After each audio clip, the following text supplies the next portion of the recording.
that. So if we could have Ashley Gallagher come up.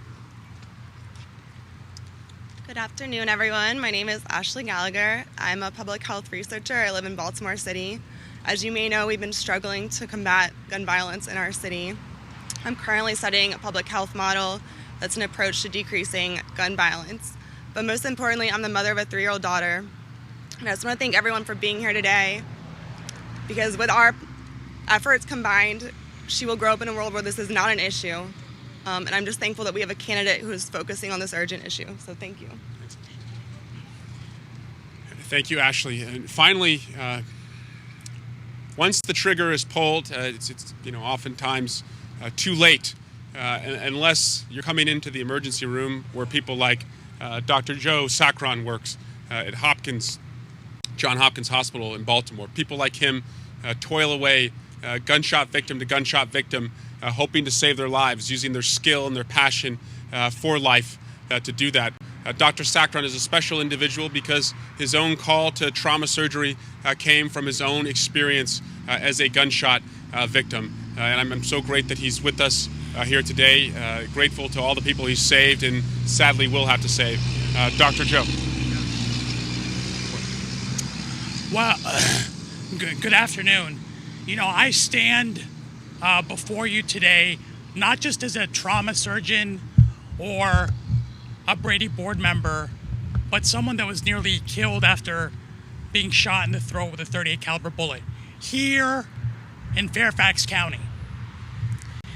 And having been a patient and now a provider, I've had the opportunity to see the devastation that gun violence causes on both sides. And make no mistake about it, this is not a Democratic issue. This is not a Republican issue. This is a uniquely American issue. We are facing a public health crisis in our country. And you know what? The media often will cover the mass shootings, which is understandable. But every day we have young black men that are being killed in cities like Baltimore, Philadelphia, Chicago. And those stories often go untold. So this complex problem that we face requires a multifaceted approach.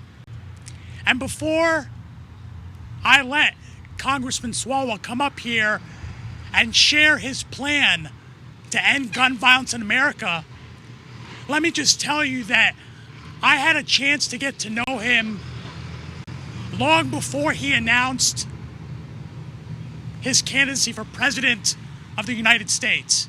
And I can tell you that this issue has been near and dear to his heart the entire time. And in fact, he has made gun violence prevention a centerpiece of his platform for the highest office in this nation. I am so proud to be standing here and ask all of you to help me welcome Congressman Eric Swalwell. Well, thank you to each of the participants here today. They've each been touched tragically or by their work or what they fear could happen to their kids by this issue, and just happen to believe we don't have to live this way. And if we get this right in the White House and with the next Congress, we won't. And so I want to tell you what our plan does. First, we start and we look at this through the life cycle of a firearm and where we ultimately hope it's used for sport, for hunting, and in the worst imaginable cases, protecting yourself if necessary. There's nothing that we propose here today that is at odds with what this organization claims they stand for. Keep your pistols, keep your rifles, keep your shotguns. We happen to believe that we can do more to take the most dangerous weapons out of the hands of the most dangerous people. Starting with what weapons are manufactured and who's responsible when a dangerous weapon is put into our streets.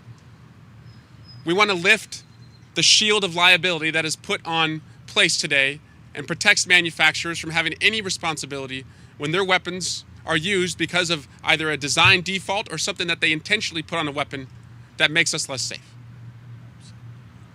We also believe that it is time to ban and buy back every single assault weapon, making sure, first and foremost, no more assault weapons are manufactured in the future, but also with a plan to buy back the 15 million that are in circulation in our communities today. Now, I understand some would say, well, let's just ban the future sales and manufacturing of assault weapons. But that does nothing to address what could still threaten us in our churches, our synagogues, our mosques, or anywhere we may gather. And it's nothing that has not been done before. Australia, after its own mass shooting, banned and bought back assault weapons. New Zealand is moving to do that now. We don't lack the ability to do it. But for a long time, we've just lacked the courage. This is a moment to seize. At the point of sale for a firearm, first, we believe any person who purchases a firearm should have to undergo a licensing procedure. Gun ownership is a right, but it is a right that comes with responsibilities.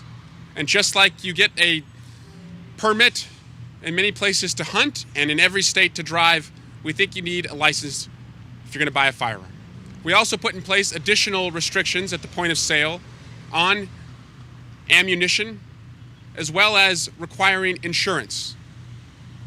Insurance so that we can know and insurance companies can mitigate against the risk and be responsible as well if a gun ends up in dangerous hands, and make sure that a family could be held and made whole, or at least in part, if a tragedy comes to them or their communities.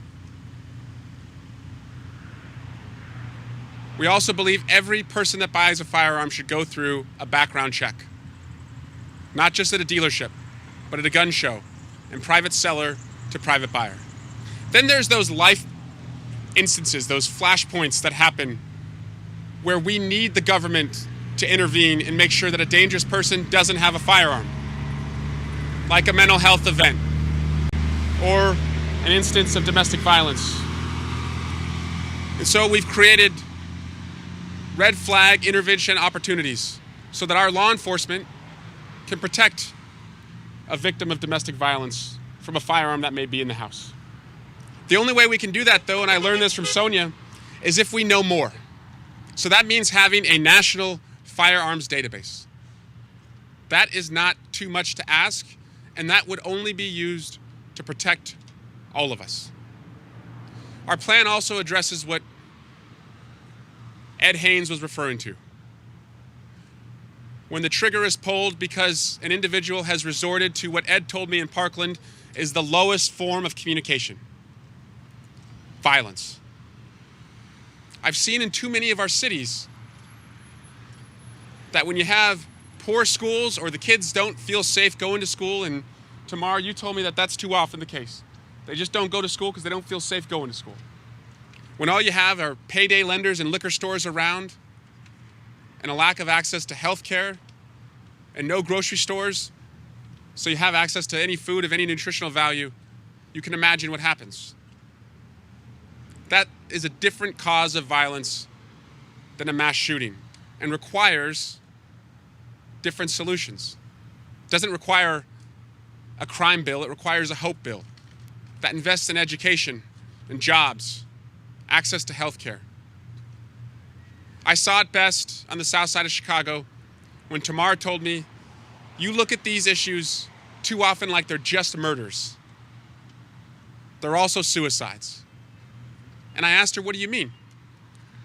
She said, the person pulling the trigger wants to die. They're not going to take their own life, but when you look around, she said, and you're hungry, you're looking over your shoulder because you're scared, you don't know where you're going to sleep that night, you know you're going to be retaliated against if you shoot someone else. And she said to me, who would want to live in conditions like this? Who would want to live to be 30 years old? We need to restore hope in America's cities so people don't resort to the lowest form of communication: violence. For mental health, we increase resources by decentralizing resources, believing that it's not just a veteran going to the VA, but that our schools and our firehouses, Our communities of worship and our nonprofit organizations need more community development block grants to serve a mental health population in need, and that students and teachers can be trained to identify this, as the Sandy Hook Promise is working on, and which we can continue to fund through Congress. If we do all of that, we can go a lot farther to reduce the gun violence that we see in America today. I had lost hope, though. I went to Congress when Sandy Hook happened, and I was horrified. But I thought I would be a part of a place that would do something. Nothing. Then there was Charleston. Nothing. San Bernardino. Nothing. Orlando, Las Vegas, Sutherland Springs, and every day in between, shootings in Baltimore and Chicago and Houston. Nothing, nothing, nothing. But something changed at Parkland. Hope died there,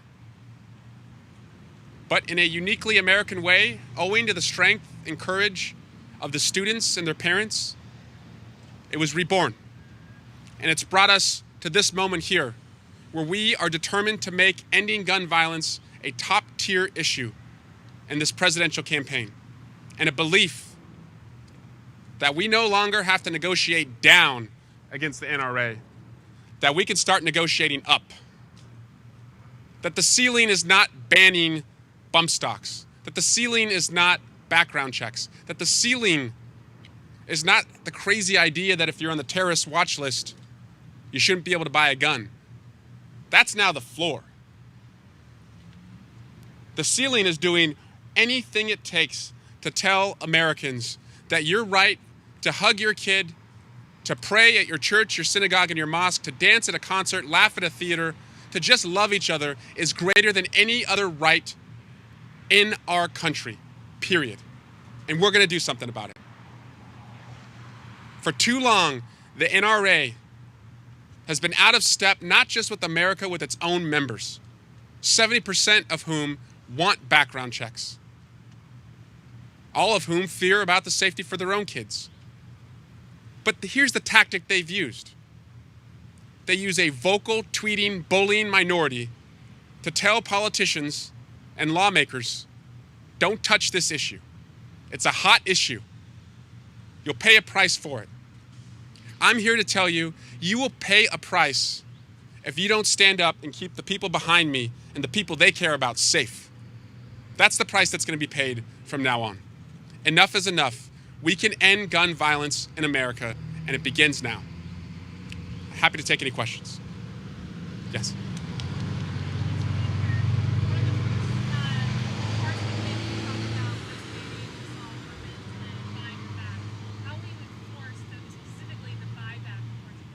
The question was about banning and buying back assault weapons. How would you enforce it? So there will be a window for people to sell their weapon to the government. We'll pay market rate for it. I think that will still be less than the cost of loss that a community suffers because of a mass shooting.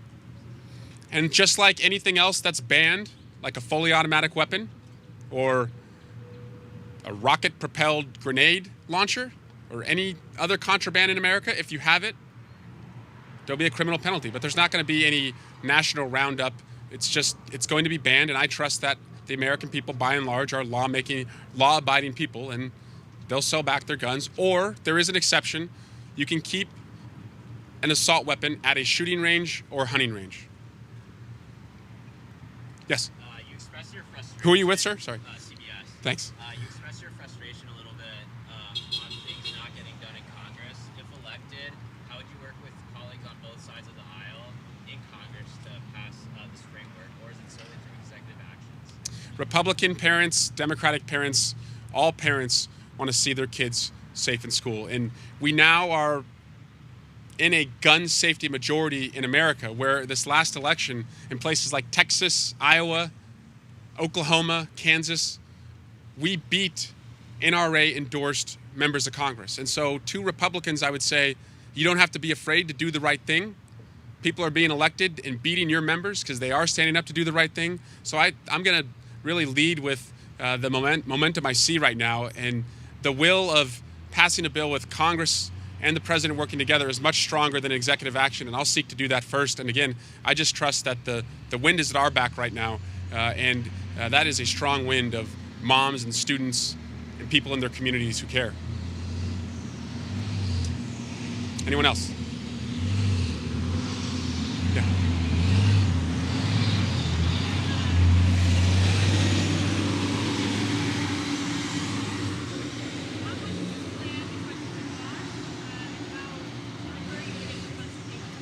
Yeah.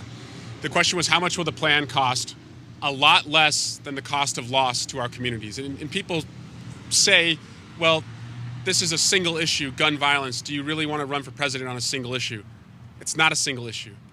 Gun violence is a healthcare crisis. Gun violence, as Ed pointed out, is an educational crisis. Gun violence is a mental health crisis in America. And so I will fund the government in a different way than the current administration. We're going to repeal the tax cuts where 83% of the benefits went to 1% of Americans. We're going to spend less on nuclear weapons. We're going to spend $1 trillion over the next 30 years. We're going to reduce that budget and have a strength through the alliances that we seek and the peace treaties and nuclear treaties that we go into. And through the savings there, the health, education, and safety of the American people will always come first, and we'll be able to fund these very important community priorities. Yes. Yeah.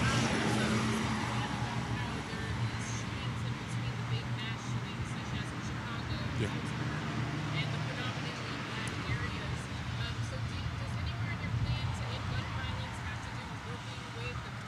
Yeah. Yeah. Our plan calls for an increase in community-oriented police officers, a belief that communities that are suffering from gun violence don't need more patrol officers. They need more officers who walk the community beat, who are involved in the police athletic league. I can tell you, as a brother to 2 police officers, one of them is a police activity league police officer, I see firsthand the benefits of having those resources in the community. We also increase the gang violence prevention programs that communities can compete for. Again, trying to divert kids and show them positive role models in their lives away from violence. That's also a part of what Ashley's studies show, which is if you can connect people who have been in gang violence before to the current generation of young people coming up, and they can talk about the mistakes they made, just those relationships can go a long way. So it's really funding positive relationships and increasing the relationship of trust between a police officer and the community that they patrol. So it's not only seen as we see the police officer when we call 911 or when they're pulling somebody over, but we get to know them because they walk the beat, they live the life in our community. Yes?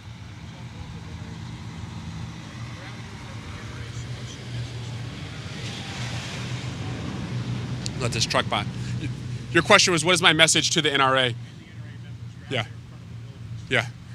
To the NRA members, I tell you that your leadership is not representing you. That 70% of you want background checks. Every single one of us want background checks. Your leadership, which is mired in corruption right now, which will probably bring down the organization, is not representing you when they allow us to go shooting to shooting and tell us that we're only allowed to grieve, but we're not allowed to act. We are allowed to act, and in that action, we will do nothing that limits your right to own a pistol, to own a long rifle, or to own a shotgun. All of those rights will still be bestowed and enjoyed for every American, but we're going to be a hell of a lot safer starting now. Thanks, sir. This is on a separate topic, but with Juneteenth coming up in the House, we're going to have a hearing on Wednesday, I believe, on reparations. What do you expect from that hearing, and also what does the issue of reparations look like in the concrete, tangible form to you?